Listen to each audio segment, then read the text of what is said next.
సాధారణంగా మనుషుల్ని మనం కొత్తగా పరిచయం అయినప్పుడు చాలా ఇష్టపడతాం, అభిమానం చూపిస్తాం. రోజులు గడిచే కొద్దీ వాళ్ళ మీద ఇష్టము అభిమానం తగ్గిపోతుంది. ఎందుకు తగ్గిపోతుంది? మన సంగతులు వాళ్ళకి తెలిస్తే వాళ్ళ సంగతులు మనకు తెలుస్తాయి. వాళ్ళంటే మనకు పడకుండా అవుతుంది, మనం అంటే వాళ్ళు పడకుండా అవుతుంది. అందుకని ముఖం చెప్పుకొని పోతాం. కొన్నిసార్లు వాళ్ళని తప్పించుకోవాలని మనం ప్రయత్నం చేస్తాం. కానీ రోజు రోజుకు ఒక వ్యక్తిని చూసిన తర్వాత ఆ వ్యక్తి బలహీనతలన్నీ తెలిసి కూడా ఆ వ్యక్తి మీద రోజు రోజుకు ప్రేమ, వాత్సల్యత, కనికరము ఇవన్నీ కొత్తగా అవుతాయా కావా? మనుషునికి ఇది అసాధ్యం. అనుదినము ఆయన వాత్సల్యత మన ఎడల నూతనముగా పుట్టుచున్నది. చెప్పలేనని వాటన్నిటి నుండి ఎవరు కాపాడుతారు? తల్లిదండ్రులు కాపాడలేరు, బంధువులు కాపాడలేరు, బోధకులు కాపాడలేరు, సేవకులు కాపాడలేరు, ఇరుగుపొరు కాపాడలేరు, స్నేహితులు కాపాడలేరు. పాపంలో పడి చెడి నిరీక్షణకు ఆధారము లేకుండా జీవిస్తున్న మమ్మల్ని మీరు కరుణించి శిలువ రక్తము ద్వారా, శిలువ కార్యమును బట్టి, శిలువ యాగమును బట్టి ఈ గొప్ప భాగ్యములోనికి దేవుడు మనల్ని తీసుకుని వచ్చాడు. మన దేవుడు స్తోత్రార్హుడు, స్తుతి కీర్తనలకు పాత్రుడు, ఆరాధనలకు యోగ్యుడు, పూజనీయుడు, పూజింపదగిన నామము గలవాడు. ఆయనే యేసుక్రీస్తు ప్రభువు. ఆయన నిరంతరము స్తోత్రార్హుడై ఉండి యుగ యుగములు ఏలువాడు. ఆ ప్రభువును పాత కొత్త నిబంధనలో భక్తులు ఏకముగా ఆరాధించిన సంగతి మనకు పరిచయం. 147వ కీర్తన అలాంటి ఆరాధన స్తోత్రములకు ప్రోత్సాహం కలిగించే ఆహ్వానాన్ని మనకు తెలియజేస్తుంది. మొదటి వచనంలో యెహోవాను స్తుతించుడి, మన దేవునికి స్తోత్రగానము చేయుట మంచిది, అది మనోహరం, అది ఒప్పిదం. మనుష్యుడు దేవుడి కొరకు చేసేది దాదాపు మృగ్యం. దేవుడు మనుషుని కొరకు చేసింది అమూల్యం, అది వెలకట్టలేము. నిత్యము అలాగ ఉండవలసిందే. దాన్ని వివరించడానికి సామాన్యమైన మానవ జన్మ సరిపోదు. మానవ జన్మ సరిపోనంతగా మనిషిని దేవుడు ప్రేమించి చేసిన దానికి కృతజ్ఞతగా జ్ఞాపకం చేసుకుంటూ ఆయన ఆరాధించుట ఒక భాగ్యం. దాంట్లో మనం చేసే ఒక మంచి పని, మనం చేసే ఒక మనోహరమైన పని, మనం చేసే ఒక ఒప్పుకోదగిన పని ఒక్కటే.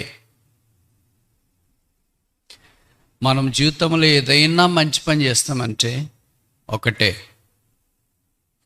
అదేంటి చాలా మంచి పనులు చేస్తున్నాం కదా అని మనం తలస్తున్నామేమో. కానీ కీర్తనలో చెప్పబడింది ఒకటే మంచి పని మనం చేస్తాం. ఏంటంటే దేవుణ్ణి స్తుతించుట మంచిది. ఇది చేయకపోతే ఆ ఒక్క మంచి పని కూడా మనం జీవితంలో చేయట్లేదు అని అర్థం. The only one good thing we can do unto God is worship Him, praise Him, thank Him. If we do not do this, there is no good thing we can do unto the Lord. ప్రభువారికి మనం ఆరాధన, స్తుతి, స్తోత్రము, పూజ, నమస్కారము చేయకపోతే భూమి మీదకి దేవుడు మనల్ని పంపించిన ఒకే ఒక మంచి పని చేయడంలో కూడా తప్పిపోయామని అర్థం. ఒకే ఒక మనోహరమైన పని చేయడం కూడా తప్పిపోయామని అర్థం. ఒకే ఒక ఒప్పిదముతో కూడిన పని చేయడం కూడా లేదు అని అర్థం. కనుక ఆ మంచి పని చేయటం కొరకే మంచి దేవుడు చెడ్డవారిని ఎన్నుకున్నాడు. అది గొప్ప సంగతి. మంచి పని చేయటానికి మంచి దేవుడు మంచోళ్ళని ఎన్నుకుంటే అదేం గొప్ప కాదు. ఆ మంచోళ్ళు పరలోక రాజ్యంలో ఉన్నారు. దేవదత్తులు, శరాపులు, కెరపులు. వాళ్ళు రోజు చేసే పని ఇదే, రాత్రి మగళ్ళు చేసే పని ఇదే. ఇంక ఇంతకంటే పని వాళ్ళు ఏం చేయరు, చేయి జాలరు. కానీ మనం ఇది తప్ప మిగతావన్నీ చేస్తుంటాం. కానీ కరుణాసంపన్నుడైన దేవుడు మానవాకారాన్ని యేసుక్రీస్తు ప్రభు వారిని భూమి మీదకి పంపించి ఆయనను మన కొరకే సిలువలో వధించి ఆయన రక్త బలియాగమును బట్టి త్యాగమును బట్టి సమర్పణను బట్టి మనల్ని రక్షించి ఈ మంచి పని చేయుట కొరకే మంచి దేవుడు చెడ్డవారిని మంచిగా మార్చి పిలిచినాడు. దీన్నే మనం రక్షణ అంటాం, పాపక్షమాపణ అంటాం, మారమనస్సు అంటాం, కృపావరం అంటాం, అంటాం, ఇంకా రకరకాల పేర్లతో కొత్త నిబంధనలు పిలువబడుతూ వచ్చింది. కనుక మన దేవునికి స్తోత్రగానము చేయట మంచిది. ఈ మంచి పని చేయట కొరకై మనము ఆయా సందర్భాల్లో చేరి వస్తూ ఉంటాం. అలాంటి దాంట్లో ఆదివారం ప్రభును స్తుతించేది కూడా ఒక భాగం. ఎవరిని స్తుతించాలా, ఎవరిని ఆరాధించాలా, ఎవరికి స్తోత్రగానం చేయాలంటే ఇక్కడ కీర్తనకారుడు అన్నాడు, మన దేవుడు, అవర్ గాడ్. మన దేవుడు ఏం చేశాడు? చెప్పలేనన్ని చేశాడు. చెప్పగలిగినన్ని చేస్తే ఆయన దేవుడు ఎందుకు అవుతాడు? మనిషి అవుతాడు, నాయకుడు అవుతాడు, అధికారి అవుతాడు, పరిచయమైన వ్యక్తి అవుతాడు. చెప్పలేని మహాకార్యములు, అద్భుతములు, ఆశ్చర్యములు ఆయన చేసి, కానీ చెప్పలేమని వదిలేసిపోవడం కాదు కదా. కొంతమంది చెప్తుంటారు, నాకు సాక్ష్యం చెప్పమని టైం ఇచ్చినారు, నా సాక్ష్యం ఈ టైంలో చెప్పలేను అని. ఈ పాడబడిన జీవితంలో సాక్ష్యమే చెప్పలేకపోతే దేవుని సంగతి ఏంటి? మనం వ్యవహారికంగా అలాగ వాడతాం, కానీ వాస్తవంగా మనది ఏమి ఉండదు అక్కడ. ఆయన దేవుడు చేసే అద్భుతాలు, ఆశ్చర్యాలు చెప్ప సఖ్యము కానివి, ఎన్నో సఖ్యం కాని.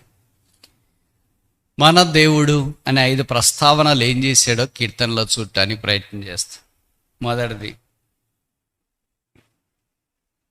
98వ కీర్తన 3వ వచనం.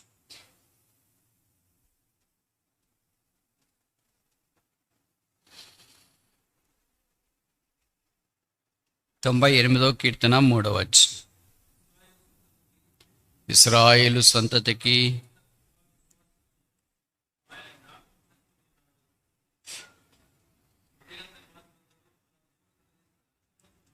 మన దేవుడు కలగజేసిన రక్షణ. మన దేవుడిని ఎందుకు స్తుతించాలంటే ఇక్కడ ఒక కారణం రాశాడు, మన దేవుడు కలగజేసిన రక్షణ. కనుక రక్షణ యెహోవాది, రక్షణ ఒక భిక్ష. అలాంటి పరిస్థితిలో ఉన్న మనకు యేసుక్రీస్తు ప్రభు రూపాన రక్షకుని భూమి మీదకి దేవుడు పంపించినాడు. మత్తయి 1:21 అదే మనకి జ్ఞాపకం చేస్తుంది. తన ప్రజలను వారి పాపముల నుండి ఆయన్నే రక్షించును, క్షమించును, జీవితాన్ని మార్చును, మారమనసు దయచేయును.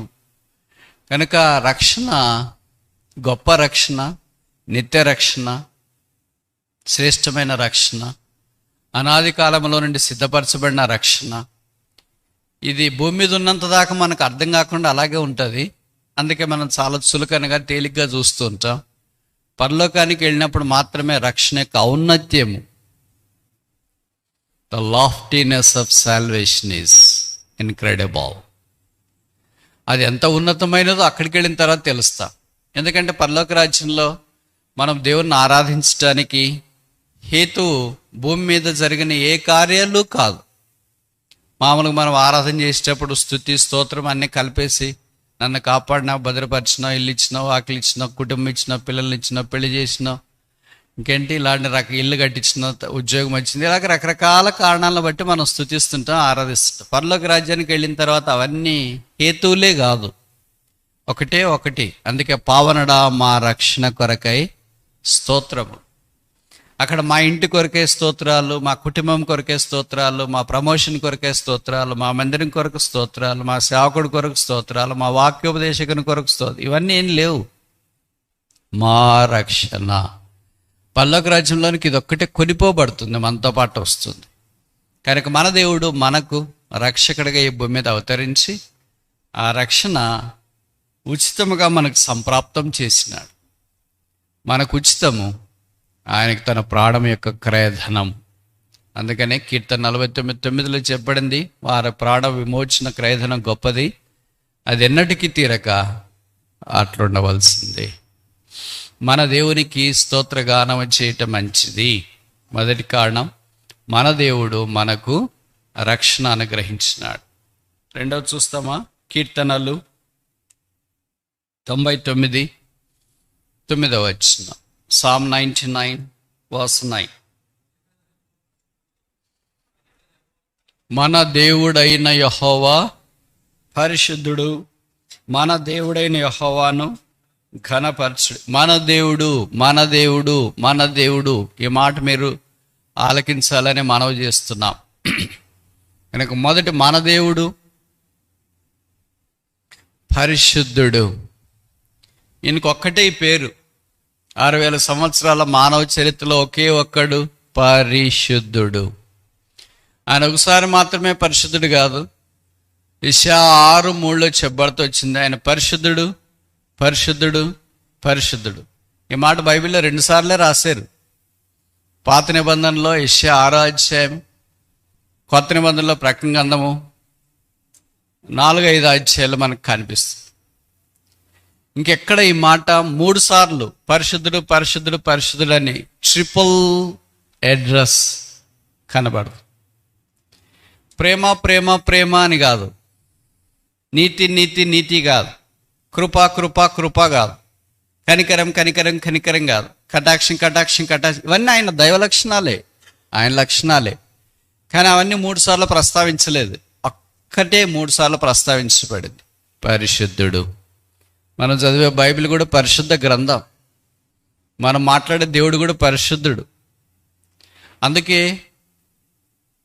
యేసుప్రభు వారు శిష్యులకు ప్రార్థన నేర్పించినప్పుడు మత్తయి సువార్త 6వ అధ్యాయంలో హల్లowed బి దై నేమ్, నీ నామము పరిశుద్ధపరచబడును గాక. సాధారణంగా లోకంలో పేరు ప్రఖ్యాతలు కావాలని కోరుకుంటారు, కానీ పేరు పరిశుద్ధంగా ఉండాలని కోరుకోరు. మా పేరు వ్యాప్తించాలా, తల్లిదండ్రులకు పేరు తీసుకురావాలా, ఊరికి పేరు తీసుకురావాలి, ఇవే పదాలే చూస్తుంటాం. కానీ ఊరు పరిశుద్ధంగా ఉండాలి, తల్లిదండ్రులు పరిశుద్ధంగా, ఇది సాధారణంగా ఉండదు. ఈ లోకం యొక్క పోకడ అలాంటిది. అయితే ప్రభు అలా కాదు. ఆయన నామం పరిశుద్ధం, ఆయన పేరు పరిశుద్ధం, ఆయన వాక్యం పరిశుద్ధం, ఆయన సమాజం పరిశుద్ధం, ఆయన దూతలు పరిశుద్ధం, ఆయన రాజ్యం పరిశుద్ధం. అన్ని పరిశుద్ధం పరిశుద్ధం పరిశుద్ధం, అంతా పరిశుద్ధం. ఆయన పరిశుద్ధుడైతే మనకేంటి? తండ్రి ధనవంతుడైతే కుమారుడికి ఏంటి? తండ్రి ధనవంతుడైతే కుమార్తెకి ఏంటి? ఏముండదా? తండ్రి గొప్పోడైతే కుమారుడికి ఏంటి? ఏముండదా? ఉంటుందా? ఉండదా? తండ్రి ఇచ్చేవాడైనప్పుడు, కుమారుడు స్వీకరించేవాడైనప్పుడు ఖచ్చితంగా తండ్రిదంతా కుమారుడే. తండ్రి ఇచ్చేవాడు కానప్పుడు, కుమారుడు స్వీకరించలేని దుస్థితిలో తెప్పైన కుమారుడు వలె బయటికి పందుల దగ్గరికి వెళ్ళినప్పుడు తండ్రి ఏమైతే కుమారుడికి ఏమి ఉపయోగం ఉండదు, కుమారుడు ఏమైనా తండ్రికి ఏమి అంత పట్టింపు ఉండదేమో అన్నట్లుగా ఉంటుంది.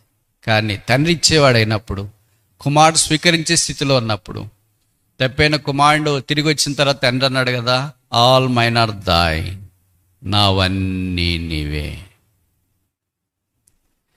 దేవునివన్నీ మనవే. అందుకే రోమపత్రిక 8వ అధ్యాయంలో అపోస్తలుడైన పౌలు దీని అంతటికి జ్ఞాపకం చేస్తూ అంటాడు, దేవుడు తన సొంత కుమారుని అనుగ్రహించడానికి వెనుదీయలేదు కనుక ఆయనతో పాటు సమస్తం మనకెందుకు అనుగ్రహింపడు. మనం ఆయనకు వారసులమైన వాక్యంలో కూడా చెప్పబడింది. ఆయనతో పాటు శ్రమ పొందిన వారమైతే మనం పరలోక వారసులం.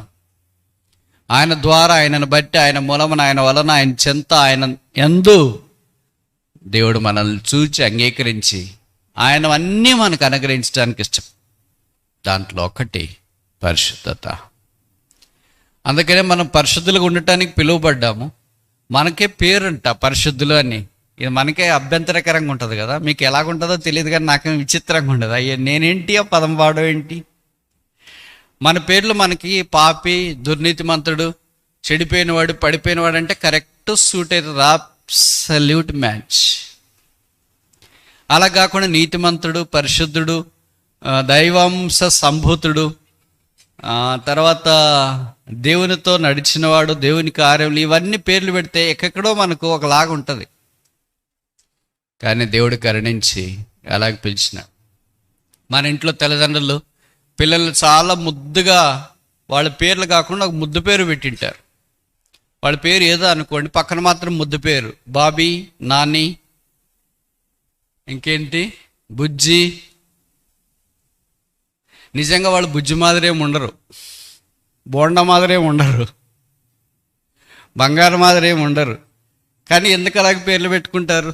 ముద్దు, ఇష్టం. కనుక దేవుడు కూడా మనకు ముద్దు పేర్లు పెట్టాడు. అబ్బో, నాకు కూడా బాధగా ఉంది, భయంగా ఉంది ఈ పేర్లు అంటే. ఏం ముద్దు పేరు పెట్టాడంటే పరిశుద్ధుడు. పోయి అదెందుకు పెట్టావు ప్రభువా? ఏం ముద్దు పేరు పెట్టాడంటే నీతిమంతుడు. అదెందుకు పెట్టావు ప్రభువా? ఏం ముద్దు పేరు పెట్టాడంటే ఆత్మీయుడు. అదెందుకు పెట్టావు ప్రభువా? ఏం ముద్దు పేరు పెట్టాడంటే నా కుమారుడు, నా కుమార్తె. అదెందుకు పెట్టావు ప్రభువా? అసలు మా ముద్దు పేర్లు అవి కాదు తెలుసా? మమ్మల్ని చెప్పమంటారా అని అంటే మనల్ని గురించిన 5 పేర్లు యెషయా 53లో ప్రస్తావించబడింది. ఐజయా చాప్టర్ 53, యెషయా 53 4-5 వచనాలు. నిశ్చయముగా అతడు మన రోగములు కనుక మొదటి ముద్దు పేరు ఏంటంటే రోగి. రెండవ ముద్దు పేరు చూడండి, మన వ్యసనములు. మన అంటే ఆళ్ళగడ్డ రెహబోతులు కూడా మేము కాదు అని మీరు అనుకోవద్దండి. ఎవరో చెప్పాయని మాత్రమే వినే మేము కాదని అనుకోవద్దండి. ఇక్కడ మన అంటే యెషయాను కూడా కలుపుకున్నాడు. 66 అధ్యాయాలు రాసిన యెషయా ప్రవక్త లాంటి వాడే రోగి అంటే మనమేమనల్లా? రోగికే రోగి, అంతేనా? అలాగే దేవునితో నేరుగా మాట్లాడిన వాడే వ్యసనపరుడు అంటే మనమేమనల్లా? మూడవది 5వ వచనం, అయినను మొత్తబడిన వానిగాను. 5వ వచనం, మన అతిక్రమ క్రియలను బట్టి అతడు గాయపరచబడి. మన 5 మనాలు ఉన్నాయి ఇక్కడ. మొదటి మన రోగము, రెండవ మన వ్యసనములు, 3వ మన అతిక్రమకారులు, 4వ మన 2వ వరుస 5వ వచనం యెషయా 53 దోషములను బట్టి. చాలు, దోషి. ఇది మన టైటిల్ కరెక్ట్ సూట్ అవుతుంది ఇది మనకి. కానీ ఇవన్నీ మనం మార్చుకొని పేరు పెట్టుకుంటాం. దోషి బదులు జోషి అని పెట్టాడు. 5వ పేరు, ఆఖరి పేరు ఇక్కడ రాసినారు, మన సమాధానమైన శిక్షార్హులము, సమాధానార్థమైన శిక్ష. ఇవి మన పేర్లు. 5 మరలా గుర్తుపెట్టుకొని చెప్తారా? మొదటిదేంటి? రోగులము. రెండవదేంటి? వ్యసనపరులము. మూడవదేంటి? అతిక్రమకారులము. 4వదేంటి? దోషులము. 5వదేంటి? శిక్షార్హులం. ఇవి మన పేర్లు. ఇవన్నీ ముద్దు పేర్లు మనకు కరెక్ట్గా సరిపోతాయి, అతికినట్లు సరిపోతాయి. బోండా అన్నా, పండు అన్నా, నాని అన్నా, బంగారు అన్నా, కొండ అన్నా, ఏమన్నా ఇవి మనకు సరిపోతాయి. కానీ దేవుడు ఇవన్నీ యేసు రక్తం చేత కడిగి పరిశుద్ధపరిచి మన దోషాలు, మన వ్యసనాలు, మన అతిక్రమాలు, మన శిక్ష, మన పాపం, మన శాపం అంతటినీ శిలువ ద్వారా కడిగి పరిశుద్ధపరిచి ఇప్పుడు మనల్ని యాజకులంట, రాజులంట, ఆయన సొత్తు అంట, ఆయన జనం అంట, పరిశుద్ధ సమూహం అంట, యథార్థవంతుల సభ అంట, ఆయన శరీరం అంట, ఆయన దేవాలయం అంట. అబ్బా, ఈ పేర్లన్నీ ఊహాతీతంగా మనకు కనిపిస్తాయి. చివరికి అలంకరించబడిన పెళ్లి కుమార్తె, గొర్రెపిల్ల భార్య. ఆహా, దేవుని బుద్ధి జ్ఞాన బాహుళ్యములు ఎంత తొడ్డవి. పాపంలో పడి చెడి నిరీక్షణకు ఆధారము లేకుండా జీవిస్తున్న మమ్మల్ని మీరు కరుణించి శిలువ రక్తము ద్వారా, శిలువ కార్యమును బట్టి, శిలువ యాగమును బట్టి ఈ గొప్ప భాగ్యములోనికి దేవుడు మనల్ని తీసుకుని వచ్చాడు. మన దేవునికి స్తోత్రగానము చేయట మంచిది.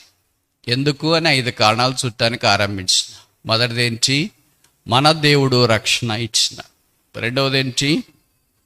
మన దేవుడు పరిశుద్ధుడు.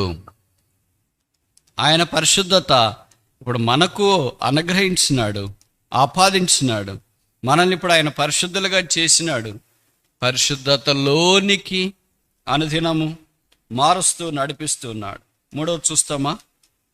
కీర్తనలు 18:31 చదువుతా. కీర్తన 18:31, Psalm 18:31. యెహోవా తప్ప దేవుడేడి? యెహోవా తప్ప దేవుడేడి? మన దేవుడు తప్ప ఆశ్రయ దుర్గమేది? మన దేవుడు తప్ప ఆశ్రయ దుర్గమేది? మన దేవునికి స్తోత్రగానము చేయట మంచిది. 3వ కారణం ఏంటి? మన దేవుడు ఆశ్రయ దుర్గం. ఆశ్రయం ఎవరికి కావాలా? నిరాశ్రయులకు కావాలి.